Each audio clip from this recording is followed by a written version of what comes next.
Est-ce que vous êtes satisfait de vos opérations? Est-ce que vous êtes satisfait des retours de vos clients? Vos clients sont-ils satisfaits de vos produits et de vos services? Est-ce que vos retards de livraison ne cessent de s'accroître? Est-ce que vous accusez souvent des retours de produits suite aux réclamations clients? Alors, si vous rencontrez un de ces problèmes, alors cette vidéo est à vous. Êtes-vous satisfait de votre système d'excellence opérationnelle? Votre entreprise aspire-t-elle à l'excellence opérationnelle? Au Lean Excellence Institute, nous croyons en votre potentiel. C'est pourquoi nous vous offrons une séance de diagnostic gratuite si vous êtes sur le territoire français. Nos experts évalueront votre système d'excellence opérationnelle pour identifier des opportunités de progrès. Avec nos recommandations, vous pourrez déployer un plan de progrès robuste et durable. Transformez votre défi en succès avec le Lean Excellence Institute. Contactez-nous dès à présent pour réserver votre séance de diagnostic gratuit avec le Lean Excellence Institute. L'excellence n'est plus un rêve, mais une réalité. Bonjour mesdames, messieurs, je m'appelle Jean-Salman Moupele, président de LEI. Bienvenue au Débrief du Lean.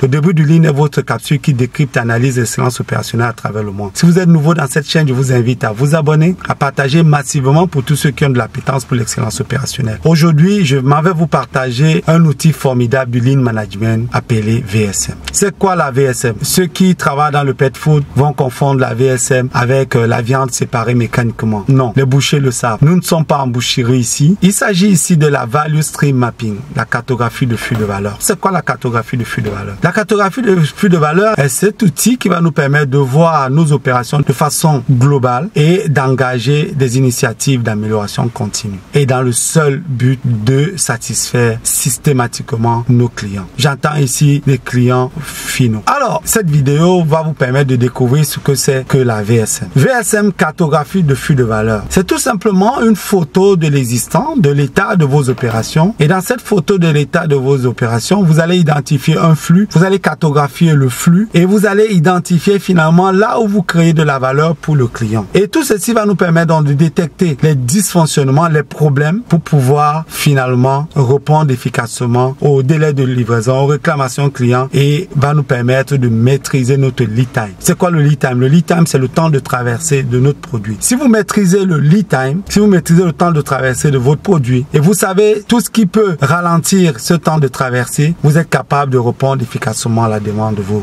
clients. Avant de parler des différents points essentiels à la cartographie de flux de valeur, laissez-moi vous relever ici les situations pour lesquelles il n'est pas important d'utiliser une cartographie de flux de valeur. Lorsque vous voulez lancer une démarche de transformation de l'excellence opérationnelle, une démarche de transformation, lorsque vous voulez engager une entreprise au Lean Management, il n'est pas important de lancer des chantiers VSM. Tout simplement parce que la VSM va vous demander d'abord des préalables. Or, ces préalables au début d'une transformation, c'est pas judicieux de le faire. Donc, je vous déconseille absolument, lorsque vous prenez une entreprise à partir d'une feuille blanche, de vous lancer dans la cartographie de flux de valeur pour pouvoir construire une transformation de votre entreprise. Ici, il s'agira finalement, quand vous utilisez la VSM, de travailler sur la transformation de vos opérations. Or, une transformation de l'excellence opérationnelle ne va pas se focaliser exclusivement aux opérations. On va voir toutes les trois entités, l'entité managériale, l'entité opérationnelle et l'entité culturelle dans votre processus de transformation. Dans un deuxième temps, lorsque vous voulez faire une description d'un processus ou d'un ensemble de processus, ne vous lancez pas à faire une cartographie de flux de valeur. Une flowchart, une description simple avec les logigrammes vous permettra de décrire une opération. Ou alors un CIPOC diagramme vous permettra de décrire un processus aussi facilement. La cartographie de flux de valeur va se focaliser à déterminer finalement le lead time et à détecter les différents problèmes qui peuvent nous aider donc à améliorer ce lead time et surtout à répondre aux exigences de nos clients. Dans la cartographie de flux de valeur, on va trouver les opérations, on va trouver les processus, on va trouver aussi le flux d'informations et on va trouver aussi l'interaction avec le système d'information et nos processus. Troisième élément, si vous voulez améliorer, je ne veux pas parler d'optimisation parce que je n'aime pas ce mot. Si vous voulez améliorer un processus, ça ne sert à rien de faire une cartographie de flux de valeur sur un processus. Je vous ai dit en entame de cette vidéo que la cartographie de flux de valeur nous permet de voir notre entreprise ou nos processus, nos opérations de façon holistique, de façon globale, de façon systémique. Donc, il est inutile d'utiliser la cartographie de flux de valeur lorsque vous voulez décrire un seul processus. Vous avez d'autres outils de cartographie qui sont sont assez efficaces et assez simples. Une autre chose, si vous voulez comprendre votre système d'information, nul point d'utiliser finalement la VSM, ça ne vous servira à rien. Alors, pour que la vidéo ne dure pas, je m'en vais vous révéler là les différentes étapes d'une cartographie de flux de valeur. Pour mener à bien un chantier VSM, il faut d'abord partir d'un problème. Il faut définir un problème. Je vous avais dit dans les vidéos précédentes, un problème c'est quoi? Un problème, ce n'est qu'un écart au standard. Donc vous décrivez, vous déterminez le problème qui inhibe votre performance. Ça peut être des réclamations clients en n'en point finir. Ça peut être des retours de vos produits. Ça peut être des retards de livraison qui ne cessent de s'agrandir. Je vous prends un exemple d'une entreprise que j'ai accompagnée en Vendée. Cette entreprise voyait ses retards de livraison s'accroître. Ils sont partis de 2 semaines de retard de livraison à plus d'1 mois de retard de livraison. Ce qui faisait qu'ils perdaient finalement les marchés, ils perdaient les clients. On est parti donc de ce constat, on est parti de ce problème pour pouvoir construire une cartographie de flux de valeur et de trouver dans des éléments et des chantiers qui nous ont permis finalement de réduire ces retards de livraison et de revenir au standard. Lorsque nous avons donc identifié notre problème, nous allons construire une équipe VSM. Il n'est pas question ici de s'asseoir ou de rester dans son bureau et de se dire je vais construire la VSM tout seul parce que je suis manager ou parce que je suis lead manager ou je suis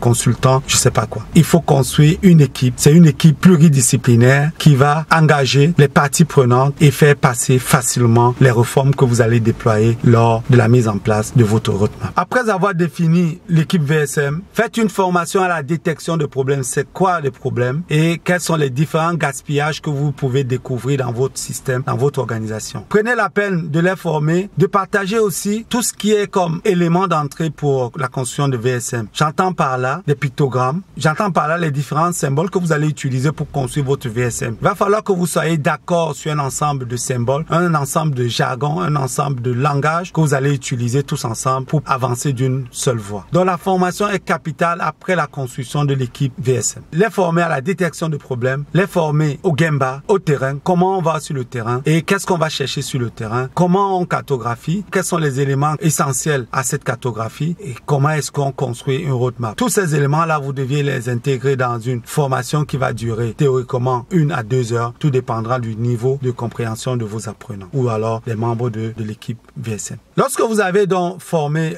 cette équipe VSM, vous allez définir le flux à suivre. Ça peut être une référence, ça peut être une famille de produits que vous allez déterminer. Et cette famille de produits, finalement, que vous déterminez, doit être vraiment représentative et va vous permettre d'éviter de faire pour toutes les références des VSM. Je vois dans beaucoup d'organisations, les managers qui réclament les VSM pour toutes les références. C'est une aberration, c'est vraiment un perte-temps. Lorsqu'on a fini de déterminer la référence ou la famille de produits à suivre, nous allons donc déterminer le scope. Quel est donc le périmètre d'analyse? Est-ce qu'on va partir du fournisseur vers le client ou alors on va partir d'entrée de la matière première à la sortie de la matière première pour maîtriser le lead time? Il est question donc pour nous ici de choisir en équipe projet. Dans l'équipe VSM, nous allons nous appesantir sur la nature du problème pour pouvoir déterminer donc ce scope-là, ce périmètre. Lorsqu'on a donc déterminé le scope, on a déterminé le périmètre, nous allons sur le terrain donc observer, nous allons sur le Gemba, observer, recueillir les différents éléments, les différentes données pour pouvoir construire notre cartographie de flux de valeur de l'état actuel. Nous allons nous baser sur des données factuelles. Il n'est pas question d'utiliser nos ERP, nos ordinateurs pour pouvoir aller chercher les données. Allons sur le terrain, confrontons-nous aux difficultés que les uns et les autres, que les opérations rencontrent pour pouvoir construire notre cartographie de flux de valeur. Par la suite, nous allons construire donc la cartographie de flux de valeur en tenant compte de tout ce que nous avons vu sur le terrain. On n'invente rien, on a utilisé nos yeux, nos oreilles et nos pieds pour le terrain, pour aller sur le terrain et construire l'état actuel. Nous allons donc construire l'état actuel. Après avoir construit l'état actuel, il va falloir donc passer de l'état actuel à l'état futur. Comment le faire? Nous allons donc déterminer les différents dysfonctionnements que nous avions vus dans les opérations. Nous allons détecter le goulot d'étranglement et nous allons donc organiser, nous allons déterminer les différentes initiatives et les différents projets qui vont nous permettre finalement de changer de goulot d'étranglement et de résoudre le problème qui nous est donné. Nous avions détecté les problèmes, nous les avons analysés, nous avions déterminé les causes racines, nous avons construit une roadmap, construisons actuellement la cartographie de flux de valeur de l'état rêvé. Nous allons donc nous projeter, à partir de l'état actuel, nous allons nous projeter vers l'état futur. Dans une année, où est-ce que nous voulons être? Voilà la photo de l'état futur.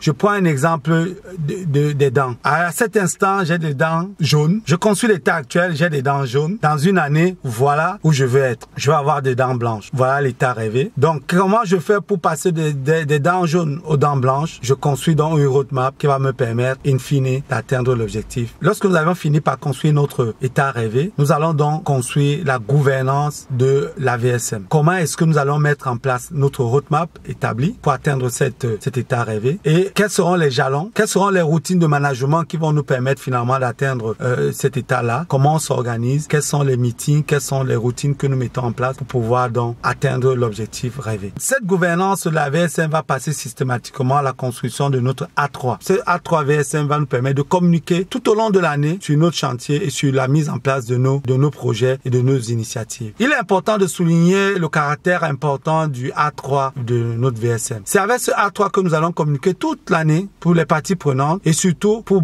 lever certaines équivoques, s'entraider, faire en sorte que notre projet VSM aboutisse. Donc, l'élément essentiel ici, l'élément clé à retenir ici, c'est que il faut absolument à la fin de notre chantier mettre en place une gouvernance robuste de cette VSM. Mesdames, Messieurs, c'est sur cette dernière partie capitale que je m'avais clôturé cette capsule, ô combien importante. Si vous avez aimé, je vous demande de partager, de vous abonner systématiquement et surtout de nous encourager à produire ce type de capsule. Dites-moi en commentaire si ce type de capsule vous plaît. Je continuerai à vous parler de la VSM et à vous donner des pépites comme celle-ci. Au revoir, bye bye.